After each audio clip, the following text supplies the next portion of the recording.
ঈদের দিন আয়া পড়লো বেকার ওখানে বেড়াতে ঈদ চলবো। ঈদের দিন তো একটা ই করা লাগবো, ঈদের আগে দান্দা মারা লাগবো একটা। ওই যে এখন তো কুরবানির ঈদ, গরু কিনবো, যারা গরু কিনবো তাদের গরু যদি বাড়িতে আগে দেয় তাতে কিছু টাকা দিব।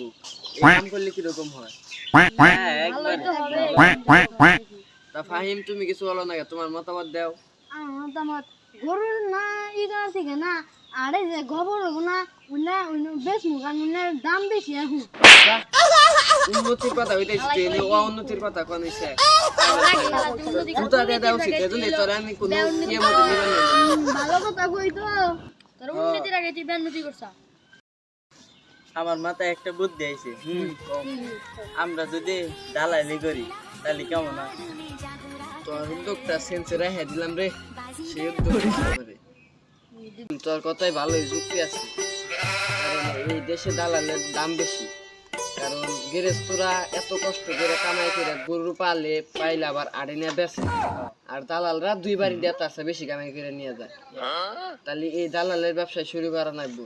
আর এই যে চন্ডি কি ই দিল যে গোবর বেচছ, চিনি কথা কবি না, ইয়ে মনে কথা কবি না, একবারে ফালতু। তাহলে এই দুইটা গ্রুপ বানাই, মানে গ্রুপ বানাই, এক গ্রুপ এত হইলি তাহলে তো বুঝা যাবো গা। দুইটা গ্রুপ বানাই কাছাকাছি থাইকা থাইকা কাম করা লাগবো। এক বাড়ির জায়গায় 3 বাড়ি যা লাগবো, বুঝছো কি? তুমি গ্রুপে গণেশ, তেলগো তুমি, আর হইলো চিকন আলী, তোমরা 3 জন হও।